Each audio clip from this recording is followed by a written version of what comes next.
Shri K Muraleedharan, very good morning. സുഖമാണെന്ന് കരുതുന്നു. Good morning, good morning, good morning, good morning. ഞങ്ങൾ ആ വാർത്തയുടെ കൂടുതൽ വിശദാംശങ്ങളിലേക്ക് പോയി. ശ്രീ കെ മുരളീധരൻ, പുറത്തു വരുന്ന വാർത്തകൾ നമ്മളെ ഒരേ സമയം പിടിച്ചുലയ്ക്കുന്നതാണ്, ഞെട്ടിക്കുന്നതാണ്.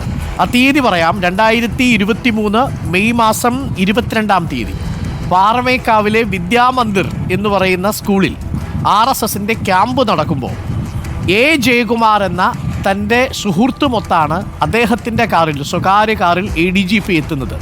താങ്കൾ പറഞ്ഞത് ഞാൻ കേട്ടു. അത് മുഖ്യമന്ത്രിയുടെ നിർദ്ദേശപ്രകാരം എത്തി എന്നൊരു ആരോപണമാണോ താങ്കളും ആവർത്തിക്കുന്നത്? അത് കേവലം സൗഹൃദ സന്ദർശനമായിരുന്നോ, ഒരു സ്വകാര്യ സന്ദർശനമായിരുന്നോ, അതോ ഒരു രാഷ്ട്രീയ ഗൂഢാലോചനയുടെ തുടക്കമായിരുന്നോ? ഇവിടെ ഒരു കാര്യം മനസ്സിലാക്കേണ്ടത്, ഇപ്പോൾ മുഖ്യമന്ത്രിയും കേരളത്തിലെ UDFും LDFും എതിർക്കുന്ന ഒരു രാഷ്ട്രീയ പ്രസ്ഥാനം കൂടിയാണ് RSS എന്ന് പറയുന്നത്. BJPയേക്കാൾ ശക്തമായിട്ട് എല്ലാവരും എതിർക്കുന്ന RSSനെയാണ്. അങ്ങനെ എതിർക്കപ്പെടുന്ന മുഖ്യമന്ത്രിയുടെ പാർട്ടി ഉൾപ്പെടെ എതിർക്കപ്പെടുന്ന RSSൻ്റെ ഒരു സമുന്നത നേതാവുമായിട്ട് എന്ത് ബന്ധമാണെങ്കിലും ഒരു സന്ദർശനം നടത്തുമ്പോൾ ഒരു IPS ഉദ്യോഗസ്ഥനായ മുഖ്യമന്ത്രിയുടെ കീഴിൽ പ്രവർത്തിക്കുന്ന ഒരു ഉദ്യോഗസ്ഥൻ എന്തുകൊണ്ട് മുഖ്യമന്ത്രിയോട് ഇക്കാര്യം അറിയിച്ചില്ല? മുഖ്യമന്ത്രിയോട് അറിയിച്ചിട്ടാണ് സന്ദർശനമെങ്കിൽ സ്വാഭാവികമായിട്ടും അതിൻ്റെ ധാർമ്മിക ഉത്തരവാദിത്തം ഏറ്റെടുക്കേണ്ടത് മുഖ്യമന്ത്രിയാണ്. ഇവിടെ ഞങ്ങൾ പറയുന്നത്, ഒരിക്കലും മുഖ്യമന്ത്രിയുടെ പെർമിഷൻ കൂടാതെ അജിത് കുമാർ ഒരു സ്ഥലത്തും സന്ദർശനം നടത്തില്ല. കാരണം RSS നേതാവുമായിട്ട് എന്തിനാണ് ഒരു IPS ഉദ്യോഗസ്ഥൻ കൂടിക്കാഴ്ച നടത്തുന്നത്? എന്തിനാണ്? അപ്പോൾ ഞങ്ങൾ പറയുന്നത്, ഈ കൂടിക്കാഴ്ച മുഖ്യമന്ത്രിയുമായിട്ടുള്ള മുഖ്യമന്ത്രിയുടെ സന്ദേശവാഹകനായിട്ടാണ് അജിത് കുമാർ തൃശ്ശൂരിൽ പോയതെന്നാണ് ഞങ്ങൾ ആധികാരികമായിട്ട് പറയുന്നത്. മറ്റൊരു കാരണം കൂടിയുണ്ട്. ഈ കൂടിക്കാഴ്ച കഴിഞ്ഞ് ഏതാനും മാസങ്ങൾ കഴിഞ്ഞപ്പോഴാണ് ഈ പൂരം പ്രദർശനത്തിന് സാധാരണ ദേവസ്വം ഈടാക്കിയിരുന്ന തുക 35 ലക്ഷമായിരുന്നു. ഒറ്റയടിക്ക് അത് 2 കോടിയാക്കി. 2 കോടിയാക്കിയപ്പോൾ തിരുവമ്പാടി പാറമേക്കാവ് ദേവസ്വം ബോർഡുകാർ പറഞ്ഞു, ഈ 2 കോടി കൊടുത്തിട്ട് ഞങ്ങൾക്ക് പൂരം നടത്താൻ കഴിയില്ല. അവസാനം അന്നത്തെ MP പ്രതാപൻ അവിടെ സത്യാഗ്രഹി ഇരുന്ന് ഞാനാണ് ഉദ്ഘാടനം ചെയ്തത്.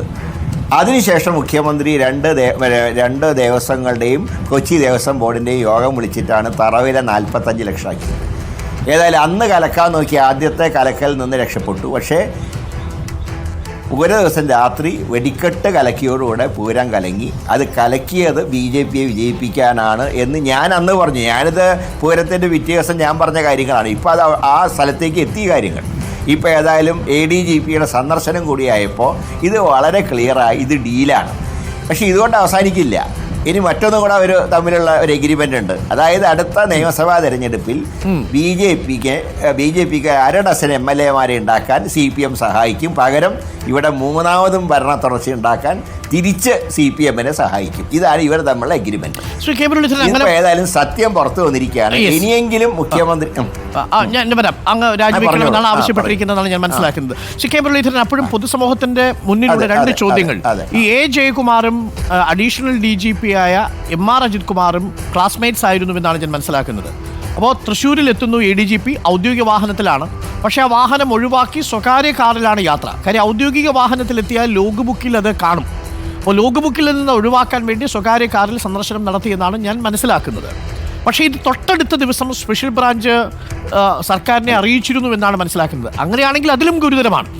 ഇത് മുഖ്യമന്ത്രിയുടെ സന്ദേശവാഹകനായി അങ്ങ് വന്നു, ADGP വന്നു എന്ന് പറയുന്നത് ഒരു രാഷ്ട്രീയ ആരോപണമാണെങ്കിലും വസ്തുതയുടെ അടിസ്ഥാനത്തിൽ സ്പെഷ്യൽ ബ്രാഞ്ച് തൊട്ടടുത്ത ദിവസം മുഖ്യമന്ത്രിയുടെ ഓഫീസിൽ ഈ വിവരം അറിയിച്ചിരുന്നു. അങ്ങനെയാണെങ്കിൽ വീണ്ടും ഈ അഡീഷണൽ DGP MR അജിത് കുമാറിനെ തുടരാൻ അനുവദിച്ചത് അങ്ങ് പറയുന്നത് പോലെയുള്ള സന്ദേശവാഹകനോടുള്ള പ്രത്യുപകാരമാണോ? തീർച്ചയായിട്ടും. അതുകൊണ്ടാണല്ലോ ഒരു ഭരണകക്ഷി MLA തന്നെ ഇത്രയും ആരോപണം ഉന്നയിച്ചിട്ട് DGPയെ ഒരു മറയാക്കിയിട്ടാണ് ഇപ്പോൾ അന്വേഷണം നടത്തുന്നത്. ഇപ്പോൾ DGPയെ സഹായിക്കാനുള്ള 4-അംഗ ടീമിൽ എല്ലാവരും അജിത് കുമാറിൻ്റെ കീഴുദ്യോഗസ്ഥന്മാരാണ്. DGPക്ക് ഡയറക്റ്റായിട്ട് അന്വേഷിക്കില്ല. അദ്ദേഹത്തിന് അന്വേഷണ റിപ്പോർട്ട് അദ്ദേഹത്തിന് കൊടുക്കും, അദ്ദേഹം ആ റിപ്പോർട്ട് മുഖ്യമന്ത്രിക്ക് കൊടുക്കും. അപ്പോൾ എല്ലാം കൂടെ ഒരു പരസ്പര സഹകരണ സംഘമായിട്ട് ഈ ഏർപ്പാട് ഇവിടെ മാറുകയാണ്. അതാണ് ഇപ്പോൾ കള്ളി പുറത്തായത്. പിന്നെ ഈ ജയകുമാർ എന്ന് പറയുന്ന കേരളത്തിലെ RSS നേതാവും അജിത് കുമാറും ക്ലാസ്മേറ്റ്സ് ആണെങ്കിൽ അവരെന്തിനാണ് RSSൻ്റെ അഖിലേന്ത്യാ സെക്രട്ടറിനെ കാണാൻ പോകേണ്ട ആവശ്യം എന്താ? വേണമെങ്കിൽ ജയകുമാറിൻ്റെ വീട്ടിൽ പോയിട്ട് ഒരു ചായ കുടിച്ചാൽ അതെങ്കിലും പറഞ്ഞു കേൾക്കാം. ഇതങ്ങനെയല്ലല്ലോ. ഇത് വളരെ ദീർഘമായിട്ടുള്ള ചർച്ച നടത്തി അതും ഔദ്യോഗിക വാഹനം ഉപേക്ഷിച്ച് പോയി. അപ്പോൾ ഇതെല്ലാം ഇതിൻ്റെ ഭാഗം തന്നെയാണ്. ഞാൻ പറഞ്ഞില്ലേ, ഈ BJP CPM അവിശുദ്ധ കൂട്ടുകെട്ടിൻ്റെ ആദ്യത്തെ തുടക്കമാണ് 2023 മെയ് മാസം ഉണ്ടായ RSS നേതാവുമായിട്ടുള്ള അജിത് കുമാറിൻ്റെ സന്ദർശനം.